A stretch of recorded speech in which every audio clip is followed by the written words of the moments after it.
diversificar o consumo de plantas, proporcionando uma alimentação variada e que forneça todos os nutrientes que nosso organismo precisa. Foi com essa ideia que nasceu o trabalho da EPAGRE com as chamadas PANCs, plantas alimentícias não convencionais. São espécies que poderíamos consumir altamente saudáveis, mas que não fazem parte do nosso cotidiano. A gente está trabalhando desde 2016 aqui com as PANCs, trabalhando principalmente com o cultivo e com o consumo, porque são plantas que a gente pode também chamar de plantas tradicionais. Elas já existiam na nossa alimentação. Se a gente pega livros de receitas mais antigos, como aquele da Dona Benta, que é um clássico, a gente vê receitas ali com caruru, com beldroega, o que indica que isso já existia, esse consumo, e isso foi se perdendo ao longo dos anos. Então a gente está resgatando esse uso. É interessante porque tem plantas aqui de Florianópolis, como a taioba, que foi perdendo o uso e agora está voltando para o uso também.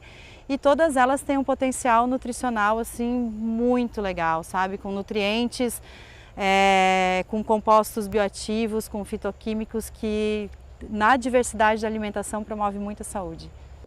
Em Florianópolis, uma unidade de referência técnica para o cultivo de PANCs foi implantada em 2016 numa área de 3.000 metros quadrados. Fica no centro de treinamento da EPAGRE e atualmente conta com mais de 50 espécies. Então, aqui nós temos uma coleção de plantas PANCs. Essas PANCs foram coletadas em diversos locais e aqui a gente estuda o comportamento delas. Então, antes de a gente difundir, a gente testa e observa com mais intimidade o que acontece ao longo do tempo de vida dessa planta. Citaria como importantes aqui o almeirão roxo, a beldroega, a aroeira, a erva baleira, vários tipos de raízes, como a taioba, caradoar, que são outro tipo de estrutura que pode ser plantada em cercas, em caramanchões e aproveitar espaços aéreos. Então a gente procura ter diversos estratos de exploração. Muitas vezes as PANCs são confundidas com ervas daninhas ou até mesmo com aquele mato que cresce espontaneamente nos quintais. Por isso a importância de saber como reconhecer essas plantas não convencionais, como cultivá-las e de que forma consumir com total segurança. A ideia principal é diversificar tanto a produção quanto o consumo de alimentos, né? Nossa produção ela não é tão diversa e nem o consumo de alimentos o brasileiro costuma comer cerca de 20 alimentos diferentes e a gente tem milhares de alimentos, então o foco é esse.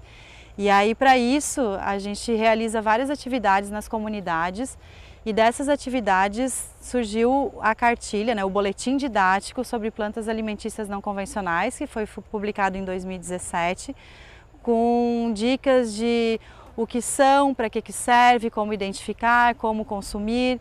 Né? A ideia é essa, trabalhar a identificação, cultivo e o uso das plantas alimentícias não convencionais. E aí aqui no Centro de Treinamento da EPAGRE a gente também realiza oficinas abertas ao público, que acontecem todos os meses, para trocas de informações, para pessoas que vêm aqui aprender um pouco mais ou trocar conhecimento com a gente. Em alguns casos, essas espécies são tão ou mais nutritivas que plantas convencionais, inclusive com algumas vantagens no cultivo, como melhor adaptação climática, resistência a pragas e doenças, baixa necessidade hídrica e baixa exigência de solo. Pensando em produção comercial, tudo isso significa menos custo. Por isso a EPAGRE aposta nas PANCs também como alternativa de renda aos agricultores. O objetivo é que boa parte dessas plantas possam ser produzidas por agricultores profissionais.